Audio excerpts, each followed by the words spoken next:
Art history as a subject is often portrayed as the airtight narrative of every significant artist and their contribution to the holy canon of art history. However, even the slightest investigation reveals gaping holes in this narrative, such as Linda Nochlund's 1971 essay, Why Are There No Great Women Artists?, in which she identifies the omission of female artists throughout the entire canon of art history at the time.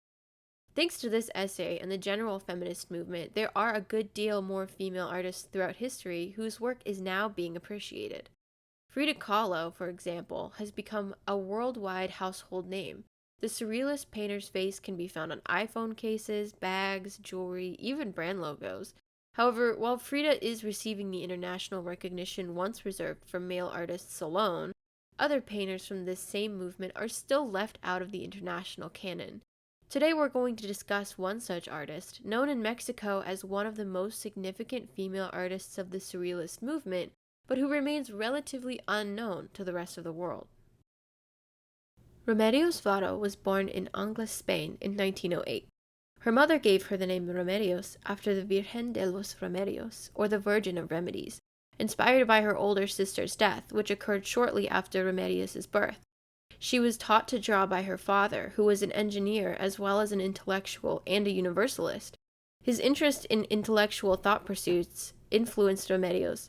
He gave her books on mysticism, science, and philosophy, as well as introducing her to the work of surrealist writers like Edgar Allan Poe. He also showed her works by author Jules Verne, who was well known for writing dreamlike books which imagined real, fantastical worlds just beyond the reader's view. Varo's mother sent her to Catholic girls' school, which it is clear Varo resented as overly strict and stifling of new ideas. Later in her life, she painted an image representative of her experiences in Catholic girls' school, called Hacia la Torre, or Towards the Tower. This painting is one of a set of three, depicting a group of identically dressed girls on bikes following a man and a woman dressed as a nun. It's widely believed that the indistinguishable nature of the buildings and girls show Varo's feelings of loss of individual identity during her time in the school. The next painting in the set is called The Convent, and shows the same girl from the first painting begin and escape.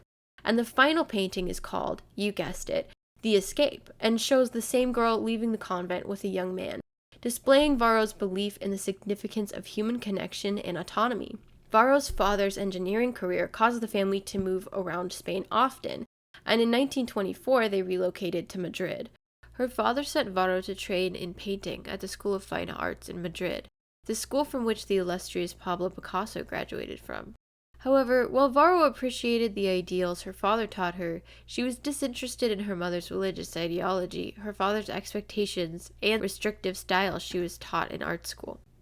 She married a man named Gerardo Lizarraga when she was 24, and the two left for Barcelona in 1930.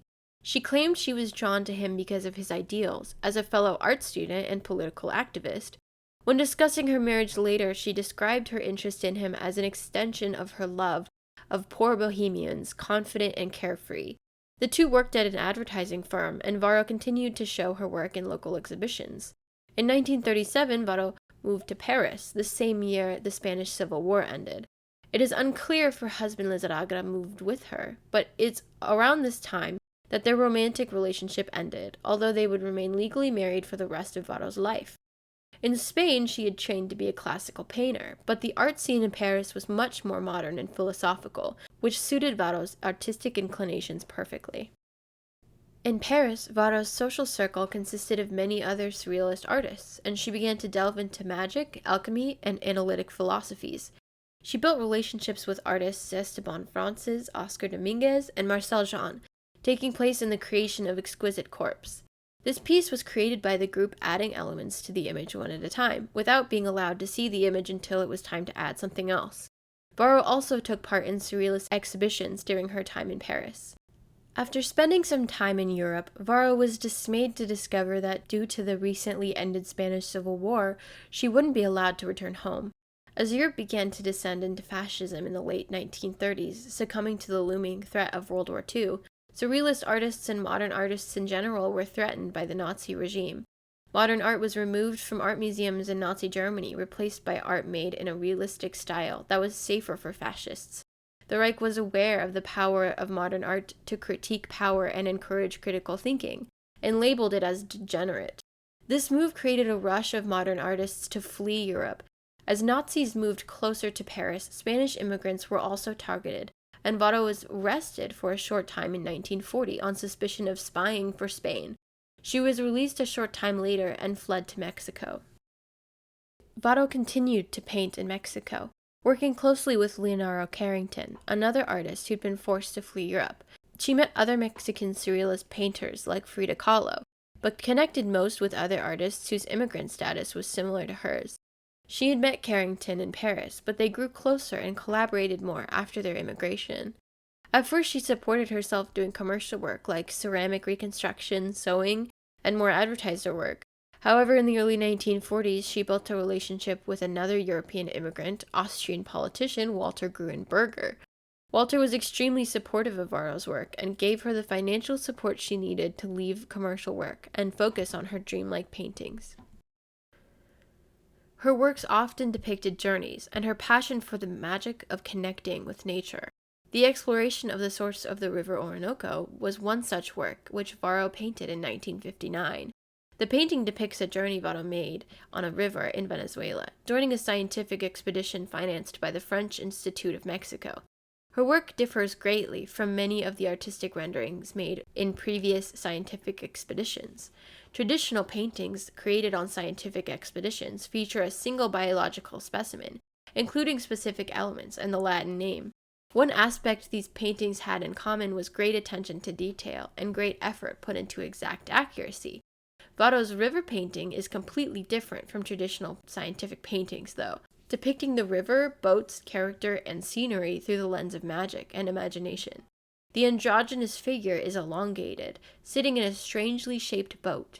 The source of the river, as indicated in the title, is a goblet dripping water, which is meant to symbolize the elixir of eternal life. Varo's paintings depicting travel and journeys are often interpreted as a reflection of her own experiences with displacement and feeling far from home.